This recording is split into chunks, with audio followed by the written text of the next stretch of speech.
Alléluia.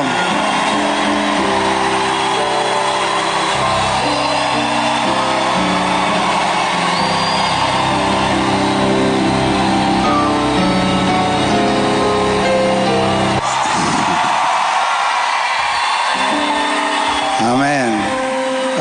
Ne coupez pas le live, hein? Nous voulons que ça passe en live. Ne coupez pas le live. Alors, vous remarquez la présence de quelqu'un à côté de moi.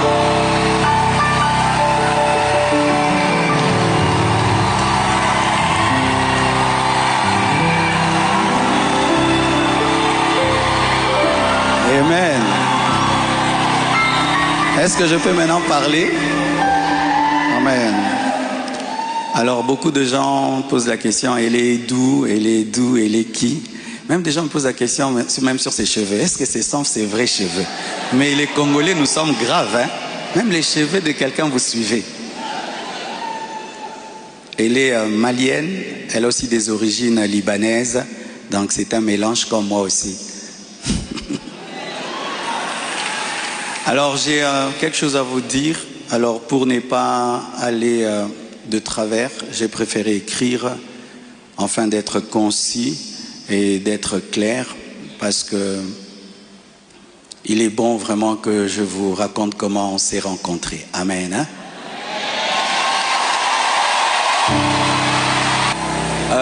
Est-ce qu'il y a quelqu'un qui parle en lingala? J'aimerais aussi que ceux qui parlent le lingala entendent. Qui interprète bien le lingala et qui est bien habillé?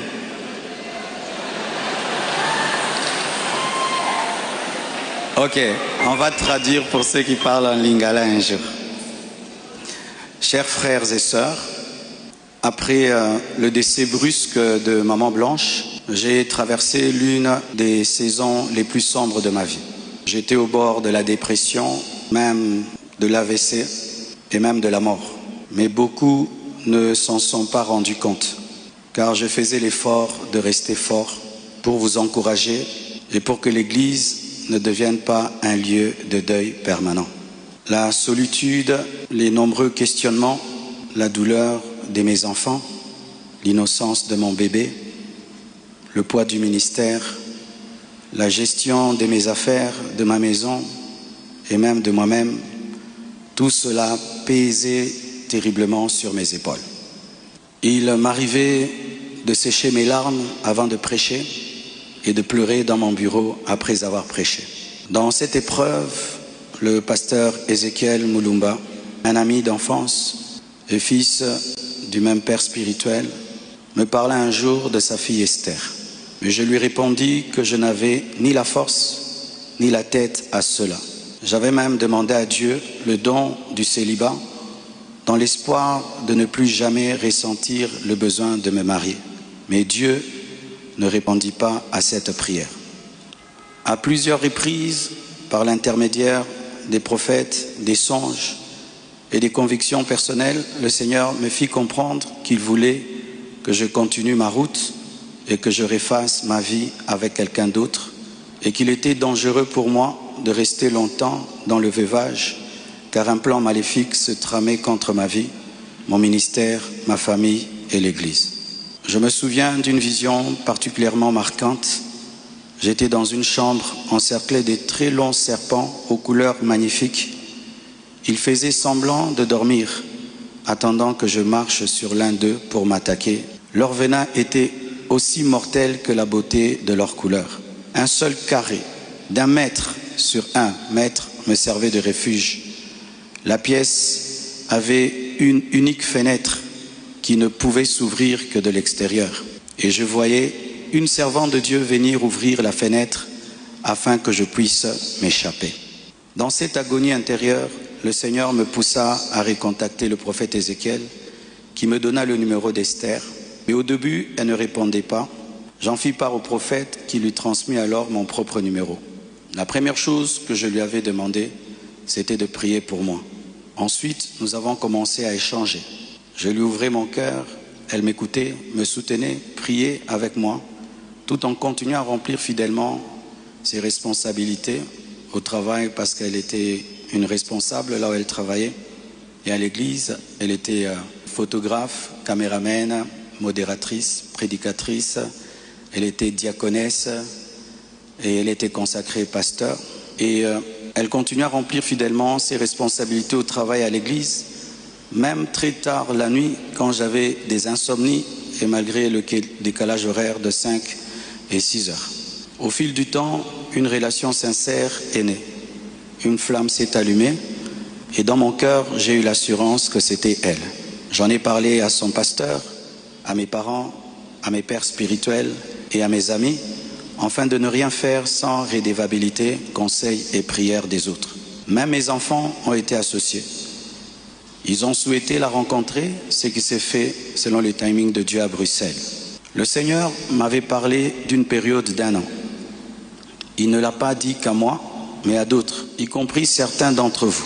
Plusieurs ont même reçu des détails précis la concernant, ce qui confirmait ma direction. C'est pourquoi le mariage a été célébré le mercredi 23 juillet en Belgique. J'aurais aimé qu'il ait lieu à Kinshasa, mais cela aurait été trop coûteux et compliqué à organiser. Je comprends que certains aient été surpris ou même blessés par cette démarche qu'ils trouvent très rapide, mais sachez que pour vous, c'est une année, mais moi j'ai senti que j'ai fait 3 ans, tellement que c'était terrible, mais je ne pouvais pas, sur cette chair, vous relater ma vie. Si cela vous a offensé, je vous présente mes excuses les plus sincères, mais sachez ceci, le Seigneur s'est servi d'Esther pour que mes enfants, après avoir perdu leur mère, ne perdent pas leur père, pour que la compassion ait toujours un pasteur debout. Je l'aime profondément. Elle n'est pas venue pour effacer la mémoire de Maman Blanche, mais pour continuer l'œuvre, comme Élisée après Élie, avec humilité et soumission à Dieu. Priez pour elle, elle est étrangère, c'est sa première fois d'être au Congo. Elle a eu le baptême de 4 heures du temps d'embouteillage. Et aujourd'hui, Dieu a fait grâce, il fait froid. Je lui ai dit, tu sens le froid quand même? Elle a dit, mais c'est climatisé. Je dis, non, c'est le vent. Priez pour elle, portez-la dans vos cœurs, comme vous m'avez toujours porté dans les vôtres. Demeurez en paix et continuez à prier pour nous, pour toutes ces certaines choses que vous entendez. Je vais clarifier ça progressivement, avec le temps de Dieu, dans l'amour, dans le pardon, et dans la sagesse sans rancune. Et merci de tout cœur et que Dieu vous bénisse abondamment pour votre soutien. Vous avez prouvé au monde que vous êtes une église mature. Vous avez prouvé au monde que vous êtes une église enracinée.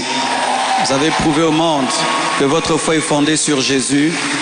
Vous avez prouvé au monde que vous êtes une église 4x4, une armée de Dieu.